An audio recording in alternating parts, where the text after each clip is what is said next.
Et salut à toi, je suis hyper content de te retrouver aujourd'hui dimanche pour un nouvel épisode de Rien, le podcast où généralement on parle investissement, business et réussite. Alors je dis généralement parce qu'aujourd'hui, si c'est plutôt ces sujets qui t'intéressent, bah, peut-être passe ton chemin parce que tu vas voir, on va parler de quelque chose de légèrement différent et notamment d'un projet qui me tient fort à cœur, que je travaille depuis pas mal de semaines en tant que créateur de contenu. Et la thématique, ça va être où enregistrer en studio et plus particulièrement à Paris, mais aussi partout en France. Donc, let's go, on y va. Alors avant de rentrer dans le vif du sujet, peut-être t'expliquer un petit peu la genèse de pourquoi je vais te parler, des endroits et notamment des studios où enregistrer à Paris et de ce projet. En fait, c'est tout simple, c'est une question que beaucoup de créateurs et créatrices de contenu se posent, je pense, au début, notamment quand elles vont faire un podcast. C'est, quel format je vais utiliser? Est-ce que je vais plutôt partir sur une interview ou est-ce que je vais plutôt partir sur une capsule solo? Je pense que ça dépend, d'énormément de critères, d'envie et cetera.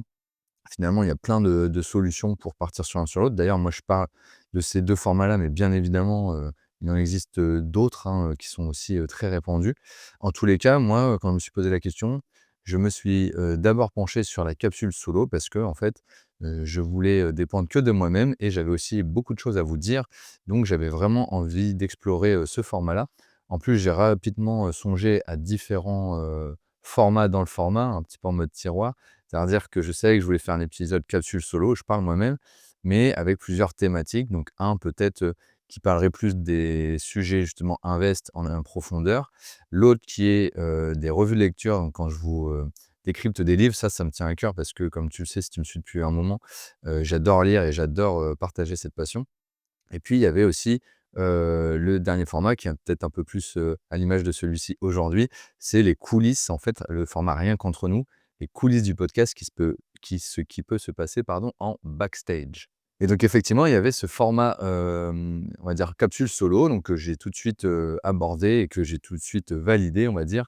Mais de l'autre côté, il y avait aussi, la problématique de dire: «Moi, je suis personne, peut-être que ça va plaire, mais ça va mettre pas mal de temps». Et en fait, dans la création de contenu, il faut aussi réussir à capter une audience, faire venir, des personnes sur notre média. Et en fait, l'interview, c'est aussi pour ça que c'est très plébiscité par les créateurs de contenu.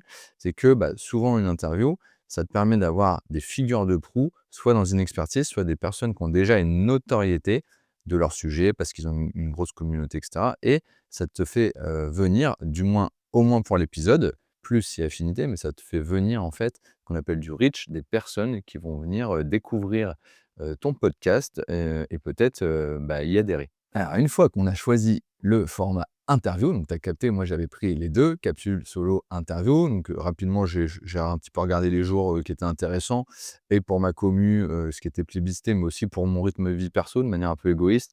Et donc je sors, le mercredi l'interview et le dimanche la capsule solo. Peu importe. Une fois que tu as capté que tu dois faire des interviews, il y a un autre gros problème qui va surgir.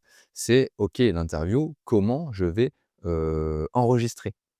Un capsule solo, ça pose pas trop de problèmes. Alors, tu as les défis du matos et cetera, mais tu prends ton iPhone comme je fais, peut-être un micro-cravate et c'est parti. Tu ne dépends que de toi-même, donc ta dispo, tu la crées. Tu peux tourner à l'heure que tu veux, où tu veux. Tu vois, moi, j'ai un décor qui est très, très simple parce que je peux pas filmer partout chez moi, c'est un peu le boxon.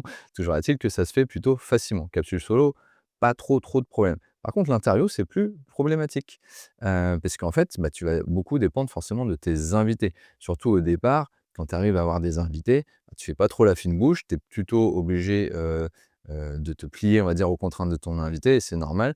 Parfois, la personne va te donner des créneaux assez faibles, va te dire: «OK, je veux bien me rendre dispo, il y a pas de souci. Par contre, je suis dispo de telle heure, à tel endroit» et c'est pas évident. Donc là, 2 possibilités s'offrent à toi. La première, c'est de dire: «OK, on va faire ça, à l'ancienne avec un ordinateur».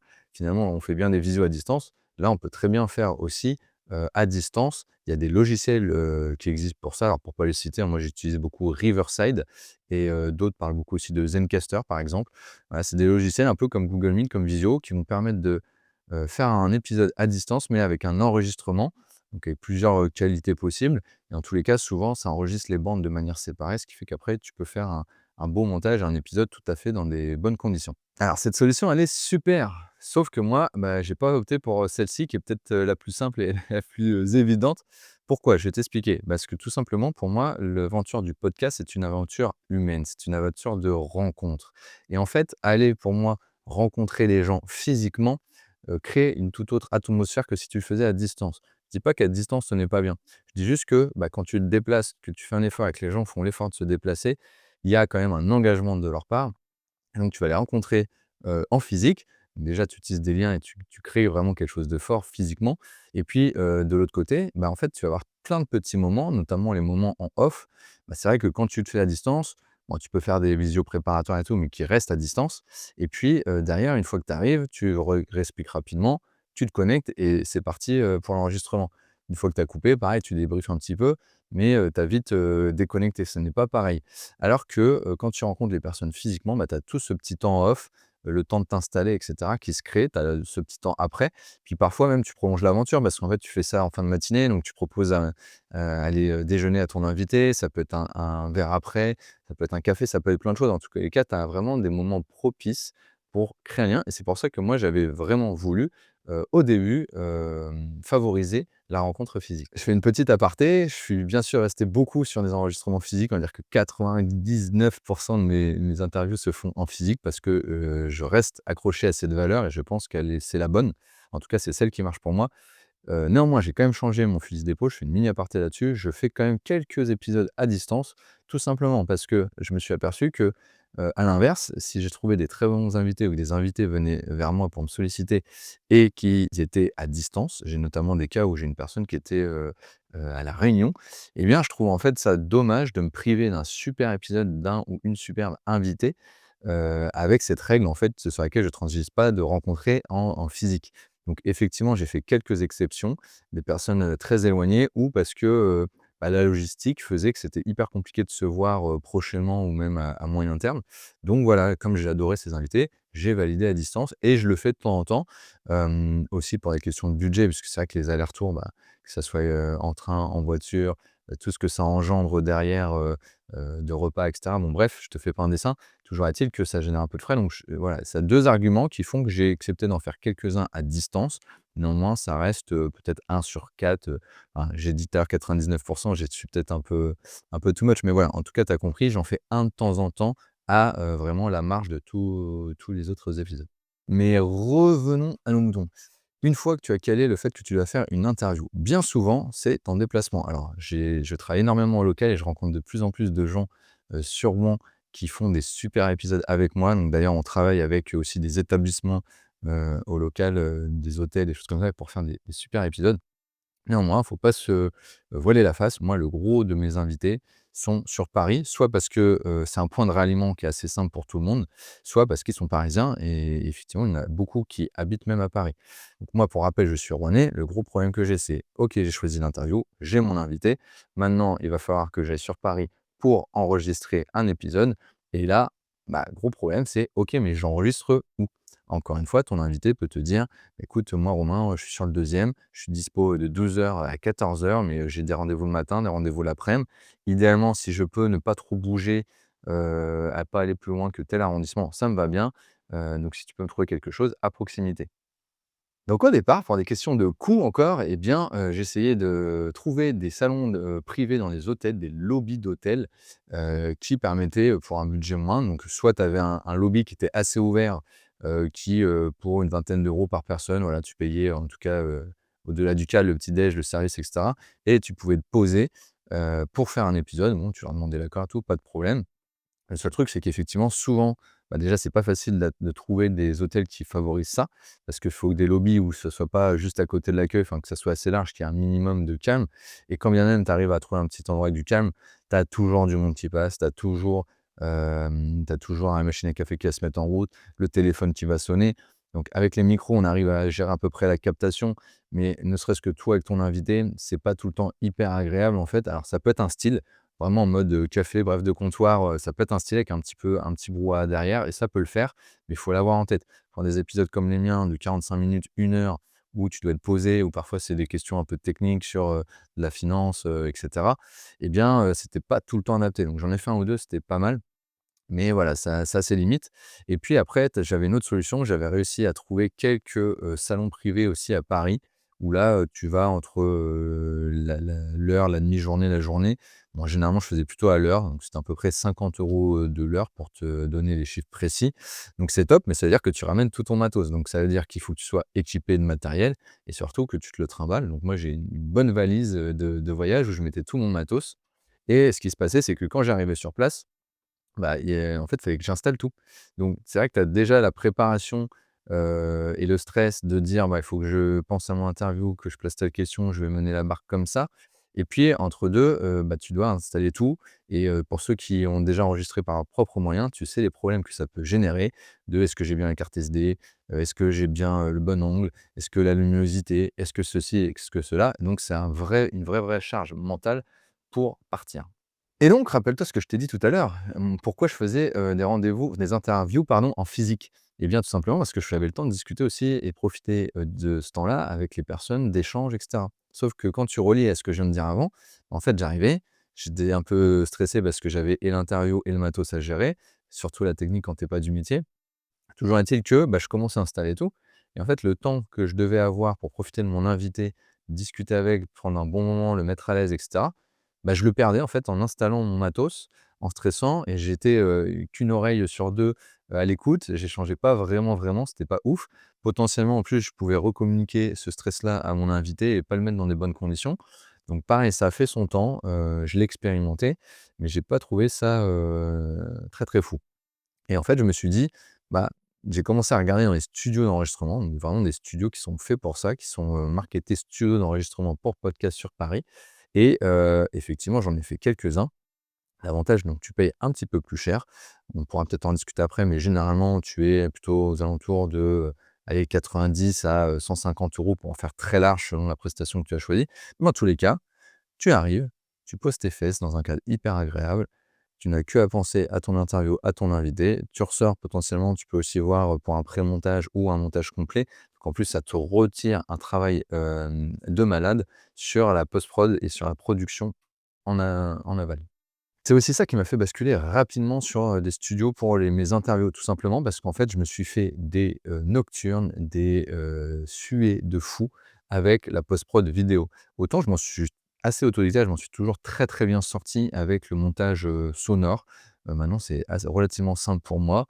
Voilà, après on est perfectionniste, on l'est pas, on coupe, le moindre souffle, le moindre truc. Moi, j'ai plutôt l'habitude de laisser brut et je m'en sors plutôt bien sur le son. Mais à partir du moment où je suis passé à la vidéo, j'ai pris 10 étages de techniques supplémentaires et vraiment j'ai passé des nuits entières à galérer, parfois à pas avoir la solution, à me dire: «Vas-y, j'abandonne tout, je claque le PC, par terre» et j'en pouvais plus. Heureusement, j'ai un bon pote, coucou, Ben, si tu nous écoutes, qui m'a aidé pour les premiers notamment, mais après moi j'étais hyper gêné. Je peux pas en fait tout le temps lui demander, c'est pas mon monteur quoi, attitré, donc je peux pas tout le temps lui demander, un coup de main et compter sur lui. Je dois aussi être autonome, donc bien sûr, au fur et à mesure, bah, de galérer, je suis monté en compétences et j'ai réussi à faire des montages un petit peu mieux, mais néanmoins, ça m'accaparait beaucoup de temps et d'énergie et avec en plus un rythme de 2 épisodes par semaine, tu as capté que je pouvais pas mettre autant de temps. Donc voilà, je permettais de revenir à la source de ce que j'avais décidé, c'est-à-dire quand je me déplace, je profite réellement de mes invités. Et deuxième chose, je me libère vraiment mentalement pour tenir sur le long terme, puisque mon but est de tenir au minimum 1 an et avoir 100 épisodes sur la partie post-prod et je pense que vraiment, c'est un game changer. Donc oui, je paye un petit peu plus quand, je vais en studio que ce que je louerais, mais finalement, tu as compris entre, 50 € de l'heure et peut-être, allez 80-90 pour les moins chers. Bon, il y a pas un écart, de fou et je pense que ça vaut de les mettre plutôt que de passer un temps de malade, à post-prod et avoir un résultat en plus, pas, foufou et puis, voilà, moi ça m'a permis comme ça de repenser, de me remindsetter pour faire des très bons épisodes. Ce que je t'ai pas dit aussi dans le calcul, parce que tu vas me dire: «Ouais Romain, c'est bien gentil, mais effectivement lâcher, par épisode, entre 90 et 150 €, ça va vite». Oui, je suis bien d'accord, ça va vite. Après ce que j'ai fait aussi, c'est que je me suis mieux organisé sur mes déplacements et là où avant je faisais peut-être 1, 2 interviews et bien maintenant je m'organise un peu plus en amont puisque je récupère du temps sur, que je fais plus de post-prod, en tout cas moins sur mes épisodes et cetera.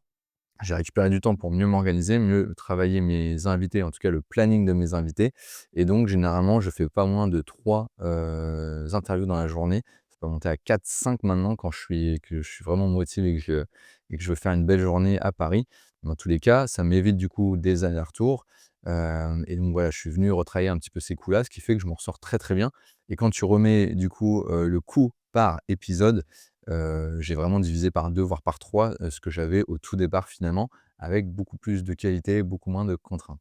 Alors, excusez-moi, c'était un peu long, mais on arrive enfin au cœur du sujet qui est, le projet que je vais, lancer. Donc je te parle en exclu aujourd'hui sur l'épisode. C'est le problème, c'est quand je suis arrivé, à Paris, comme je te disais, bah, mon invité me dit: «OK, je suis dans le deuxième, je vais enregistrer telle heure à telle heure, trouve-moi un endroit, et on fait ça». Eh bien, je me suis dit: «OK». J'ai pris, comme tout le monde, l'ordinateur, j'ai pris, Google, j'ai pris, les différents IA, les différents moteurs de recherche et j'ai commencé à rechercher où enregistrer, en fait, à Paris. Et donc les studios de podcast, on a quelques-uns, qui sont, très connus, qui sont bien référencés.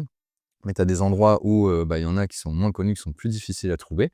Et puis une fois que tu les as trouvés, eh bien, il faut que tu compares plein de critères, en fait. Et donc, je me suis amusé à chaque fois, «amusé», entre guillemets, bien sûr, à regarder et comparer les prix, à comparer, le matos.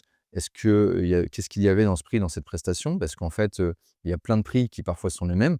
Pour 100 € identiques, bah, il y en a un où, il va avoir un technicien qui va t'accueillir, l'autre non. Tu en as un où il va faire un pré-montage, l'autre non. Tu en as qui va avoir, qui va te proposer des options, de montage un peu plus poussées, de short, de voilà, et l'autre non. Donc voilà, en fait, à chaque fois, tu recommences un petit peu à zéro quand tu connais pas bien les différences. Et puis, alors bien sûr, tu as des studios où du coup, selon les localisations, tu reviens un peu plus souvent. Mais moi, j'étais plutôt parcellé sur différents endroits. Donc à chaque fois, je refaisais ce travail et je perdais un temps de malade à trouver le bon endroit. Donc le projet, il est très simple en fait, c'est de dire, bah, comme moi j'ai ce gros pain point et je galère à trouver des endroits où enregistrer et que je suis pas seul créateur, je pense que c'est hyper intéressant de le formaliser, via un support en fait en disant: «Bah, voilà, si tu es, à Paris à tel endroit, 8e arrondissement, pam, je vais à la page du 8e, je vois tous les studios qui sont disponibles et j'ai peut-être une grille, fameuse grille de lecture comparative avec des critères bien bien précis, qui me dit: «Bah, là, vas-y, pour le prix c'est top, là pour la qualité, c'est top», et cetera. Et effectivement, je me suis vite rendu compte en échangeant, bah, avec, des homologues du podcast, des podcasteurs, podcasteuses, que, bah, il y avait plein de gens qui me disaient, «Bah, oui, j'ai vu que tu enregistres en studio. Moi, justement, je monte sur Paris à telle date, tu as pas un truc à me conseiller?» ou, «Bah, moi, je vais à tel endroit, tu as pas» plein de gens, de plus en plus se mettaient à me solliciter là-dessus. Donc ça m'a conforté dans l'idée que, bah, c'était un super, support à exploiter. Du coup, j'ai travaillé plusieurs semaines, plusieurs mois là-dessus. Ça fait, énormément de temps que je suis en veille sur, tous les studios, que ça soit sur LinkedIn, sur Insta. J'ai recherché arrondissement par arrondissement et grosso modo, je pense qu'on arrive entre, rien qu'à Paris, 40 à 50 studios, dispo sur cœur de Paris. Il y a, je pense, aussi une bonne dizaine en périphérie de Paris. Donc il y a vraiment de la matière, pour en faire quelque chose. Donc j'ai décidé en fait de créer, je pense, le tout premier guide des studios d'enregistrement, des guides des studios d'enregistrement podcast, hein, bien sûr, même si tu peux faire autre chose, dedans, mais voilà, moi, c'est à destination, de mon format, de mon média. Et donc l'idée, c'est qu'il sera effectivement sur Paris, mais aussi potentiellement partout en France puisque comme je suis, en région, j'avais à cœur, même si le gros, parfois se fait à Paris, bah, de citer, pour au moins pour les plus grandes villes, ce qui est possible puisque le podcast est en train d'émerger dans toutes les régions et pousse très, très fort et c'est super. Il y a une animation locale, du feu de Dieu un peu partout en France. Et donc ça me permettait aussi, bah, pour les personnes, bah, qui voulaient se déplacer en région ou, les personnes qui y vivaient, de montrer qu'il y avait des choses qui étaient possibles, qui émergeaient en ce moment. Et donc on va essayer au moins sur les plus grandes villes pour avoir un petit peu les points sur toutes les régions de France, de manière un peu homogène, de citer des studios à droite à gauche. Donc voilà cet énorme projet que je t'annonce. La sortie, je pense dans quelques semaines, quelques mois tout au plus, de ce fameux, guide des studios d'enregistrement podcast à Paris et partout en France. Alors pour l'anecdote, donc on est en train de travailler avec mon équipe sur la page de garde, la première page, hein, si tu veux. Donc je ne l'ai pas précisé d'ailleurs, je le rappelle, il va plutôt être en e-book. E-book pourquoi? Parce que moi j'ai vraiment à cœur que ce projet, il soit téléchargé le plus de fois possible, pardon, et qu'il serve aux plus nombreux. Donc l'idée, c'est qu'il va être totalement gratuit. Il sera sûrement, on est en train de réfléchir à la façon dont il va être téléchargeable, mais sûrement beaucoup sur LinkedIn, peut-être en envoyant, studio en commentaire, comme beaucoup de personnes font. Et on enverra en fait, ce e-book qui sera sous format PDF. Voilà, j'ai réfléchi à ce qu'il soit, édité. Aujourd'hui, voilà, je suis en échange avec les maisons d'édition. Le problème avec les maisons d'édition, c'est que, ça peut mettre un certain temps parce que forcément, il y a la contrainte papier, il y a le format, il y a la relecture, il y a plein de choses. Donc il y a un petit peu moins d'agilité. Donc je ferme pas la porte à ce qu'il soit publié en format, papier un jour, mais je pense que le premier jet va être plutôt vraiment, en mode agile, très libre. Le but, c'est qu'il soit, heu, reconnu, téléchargé par ses pairs et surtout qu'il soit utile à beaucoup de personnes. Et une fois qu'on aura pu, tirer, le fait qu'il soit plébiscité ou non, qu'on aura pu tirer cette conclusion du fait qu'il soit demandé et utile pour les personnes, et bien là, voilà, on pourra passer d'autres formats. Et d'ailleurs, là, ça sera une édition forcément de 2026, parce qu'on est en 2026, mais effectivement, les studios bougent énormément. Il y en a qui ferment, il y en a qui ouvrent, il y en a qui déménagent. Et donc, bah, l'idée, c'est aussi d'en faire un point de rendez-vous chaque année peut-être, si ça fonctionne bien, et ça sera grâce à vous, mais d'en faire une édition, pardon, voilà, tous les ans, 2027-2028, améliorée, revue, rééditée, et ça pourrait être très sympa. Donc excuse-moi, je reprends. Je te disais que la première page est, éditée par, on est en train de travailler en tout cas par, avec mon équipe dessus. Et donc en fait, on s'est inspiré tout doucement, des guides touristiques. Voilà, plein de guides touristiques, à la maison, de différentes choses.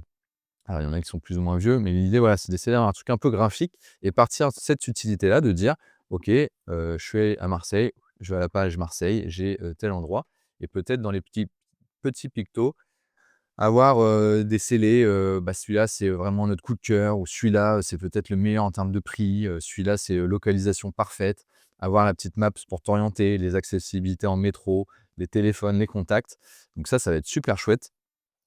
Toujours est-il que donc la première page, on en a, après l'avoir, avoir échangé dessus et avoir partagé à des communautés de podcasteurs dans lesquelles je suis, on a élu, on va dire, 4 pages de garde qui nous paraît cohérentes.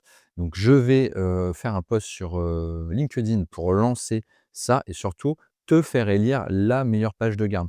Donc je pense que je vais sortir en exclusivité ce dimanche l'épisode annonçant le projet. L'idée est d'avoir dès lundi un premier post qui remartèle un petit peu ce projet, et surtout qui te fait, la présentation des ces 4 choix de pages de garde, et donc tu pourras choisir en co-construction. L'idée aussi, c'est vraiment d'avoir un projet, qui avance, qui accélère, mais qui avance avec toi, et donc tu auras ton mot à dire si tu as envie, d'enrichir en fait, de choisir ta page de garde, va nous aider à construire un truc qui nous ressemble, et bah, c'est aussi, l'idée du projet.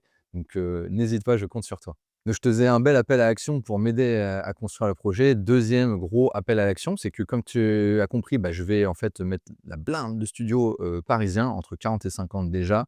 Il y aura énormément de studios aussi hors de France. Je commence déjà à faire des visios avec des personnes qui possèdent, qui sont gérants de studios. Maintenant, je ne les connais pas tous, c'est hyper compliqué, j'en découvre encore tous les jours. Donc si toi, tu as envie, de me remonter des noms de studios, parce que tu en connais, parce qu'il y en a, c'était coup de cœur. Là, j'ai échangé avec une personne qui a enregistré à Bordeaux, qui m'a cité un studio sur lequel c'est trop bien passé. Bah, trop cool, je prends. Et donc, si toi, tu en as en tête, n'hésite pas à me les remonter. Je pense que je mettrai au fur et à mesure une liste pour te dire lesquels j'ai relevés. Ça permettra de ne pas t'énerver si c'est déjà dans la liste. Mais dans tous les cas, n'hésite pas à m'alimenter au départ pour qu'on check bien si ils sont dedans. Et puis, tout simplement, tu peux être aussi gérant, gérante de studio, propriétaire de studio. Et donc ça m'intéresse énormément, bah, que tu te rapproches de moi pour qu'on puisse se faire une petite page, pardon. C'est entièrement gratuit, je ne demande rien en contrepartie. C'est une petite page dans le book, voilà, pour se dire que tu existes, et toi, bah, ça a un intérêt aussi pour ta notoriété et ta visibilité forcément. Dans la création de ce book, ce qu'on va faire aussi studio par studio, parce que ça cartonne bien et on a déjà commencé à le faire, c'est qu'on propose aussi aux studios, bah, pour pouvoir un petit peu, voir si le e-book leur ramène réellement des clients et la puissance de cette communauté de podcasteurs et podcasteuses, eh bien, on propose aussi de poser un code, créateur, on va dire, collaboration, appelle-le comme tu veux, mais toujours de manière gratuite, de dire, par exemple, de rien, 15 sur la première session, de rien 10 tout le long de l'année si tu viens, avec ce code. Il y a il y a aucune contrainte en fait, c'est que des choses qui ont été, pensées intelligemment en mode gagnant-gagnant. L'idée, c'est quoi? C'est que les personnes qui, en plus, se servent du guide pour, trouver l'endroit qu'ils souhaitent et qui leur plaise et qui leur correspond, parce que tout le monde n'a pas les mêmes critères, je le répète. Mais dans tous les cas, ben, ils trouvent aussi un petit plus dans la lecture de ce guide, un truc qui va leur donner un coup de pouce, qui va leur donner envie de venir, dans tel ou tel studio. Donc ça, c'est déjà en place. Moi, j'ai déjà avec 3 ou 4 studios des codes, créateurs, mais bah, il faut que je leur fasse tous un par un ceux que je connais. Et si toi, tu as vraiment envie de monter quelque chose de sympa, encore une fois, rapproche-toi de moi. Alors, je t'ai dit que ce e-book sera, totalement gratuit, à la délivrance, à la publication, et ça ne changera pas. Ce qui change, c'est que c'est un beau projet sur lequel je mets énormément d'énergie, d'ailleurs avec des personnes aussi de mon équipe et à un moment aussi, on a réfléchi à la monétisation. Alors l'idée, c'est de quoi? C'est de proposer, d'une part des pages totalement gratuites parce qu'on ne veut pas abîmer la ligne éditoriale et tout le monde a sa place dans ce guide. Néanmoins, les personnes, qui souhaitent avoir une mise en avant peut-être un peu plus, étoffée, par exemple sur 2 pages, voilà, avec un peu plus de détails, plein de choses sont imaginables, pardon. Eh bien, on propose là une sponsor, des collaborations commerciales à ceux qui seraient tentés de vraiment, déjà porter le projet avec nous et rayonner encore plus sur le projet. Alors attention, moi, je mets vraiment des pincettes à ça, c'est-à-dire que ma collaboration commerciale, viendra pas à ruiner ma neutralité et ma charte éditoriale. Si je le fais et c'est en cours de discussion avec certains, studios, ça sera parce que j'ai vécu une expérience, et ça sera obligatoire, que j'ai été visiter le studio, que j'ai fait une expérience d'enregistrement chez eux et que, bah, les critères soient réunis. Il est hors de question de mettre effectivement un studio juste parce qu'ils payent avec, des bonnes notations et cetera. Ça n'existera pas dans ce guide. Il y aura peut-être 1 ou 2 collabs parce qu'à un moment, il faut manger, il faut, concrétiser, les heures passées derrière le projet. Mais le but, c'est encore une fois qu'il soit le plus neutre possible parce qu'il doit plaire, aux personnes qui vont l'utiliser et donc ça ne sera pas dans le mensonge, ça sera dans la transparence la plus totale. Comptez sur moi là-dessus, j'en mets un point d'honneur.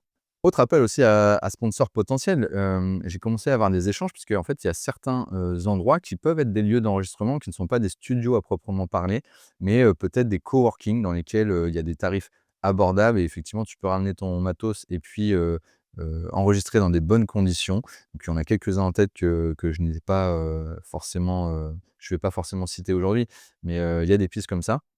De lieux, de tiers-lieux. Moi, j'ai déjà été enregistré dans des locaux qui étaient à la base des salles de musique ou des salles de piano, où des cours étaient donnés, mais c'était, peut-être un peu moins bien visuellement. En tout cas, c'était top, forcément phoniquement parlant. Voilà, il y a des choses comme ça qui peuvent se faire. Il y a peut-être des hôtels qui ont vraiment des choses à nous proposer. Donc ça peut être une option aussi. N'hésitez pas à m'en faire part. Ça ferait peut-être l'objet d'une section un peu tiers-lieu ou lieu hybride mais ça peut être une belle section également. Dernier appel pour les personnes qui pourraient venir enrichir, le partenariat sur ce book et après promis j'arrête, mais j'ai pensé aussi également à toutes les personnes qui ont des formations, autour du podcast. Forcément, bah, une personne qui va regarder un guide, sur les studios d'enregistrement de podcast va forcément avoir un intérêt pour le podcast et une envie, d'y aller et c'est peut-être des néophytes qui n'ont pas encore franchi le pas et donc je trouve ça hyper intéressant, bah, de proposer aussi, des accompagnements et je sais que vous êtes, nombreux et nombreuses à, faire, des formations, qu'elles soient, physiques, distancielles. Il y a des méthodes en, 30 jours avec une vidéo par jour. Il y a des méthodes qui sont sur plusieurs semaines avec, des vraies communautés derrière. Il y a plusieurs formats et peut-être que toi aussi tu serais hyper intéressé, pour, travailler en mode gagnant-gagnant sur ce projet. Voilà, je vais pas m'étendre beaucoup plus sur le projet, je t'en ai déjà dit beaucoup, je t'ai teasé, mais il faut pas non plus que je te dévoile tout, sinon, bah, tu as déjà, toutes les réponses. En tous les cas, si, tu cherches d'ores et déjà des solutions de studio d'enregistrement parce que tu as tel critère, tu es plutôt budget, tu es plutôt qualité, plutôt localisation, n'hésite pas à me contacter. J'aide énormément de personnes et avec grand plaisir, je vais continuer à le faire. Plutôt des trucs sympas à te proposer. Et puis donc tu l'as bien compris, l'idée c'est que ça y est, j'amorce à partir de demain, cette co-création, de book. Donc lundi, on va choisir la page de garde. Je pense qu'après, on va faire des appels pour relever un maximum de studios et en oublier le moins possible, être le plus exhaustif possible. Il y aura dans un deuxième, troisième temps, on va dire, une étude, on va dire, un appel à témoins et à aide pour construire la grille, de notation.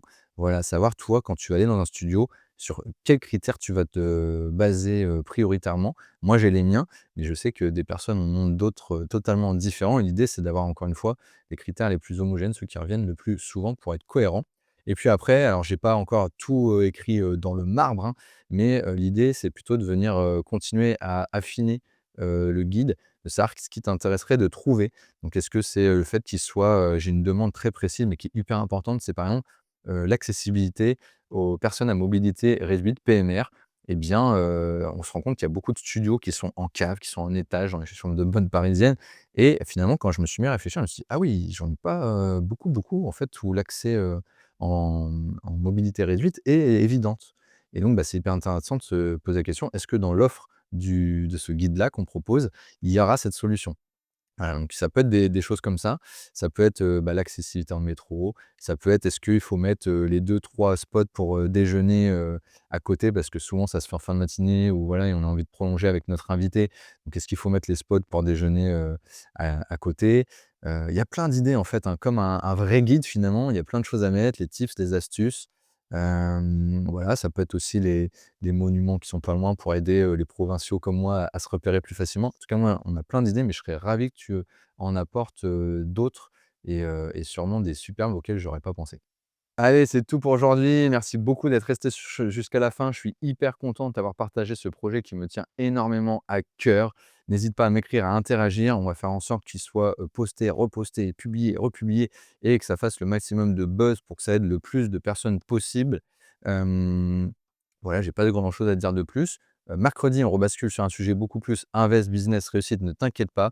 Il va y avoir énormément d'épisodes de plus en plus techniques, notamment avec des CGP. J'ai interrogé beaucoup de CGP sur les SCPI, sur les assurances vie. On a fait des épisodes vraiment à proprement parler.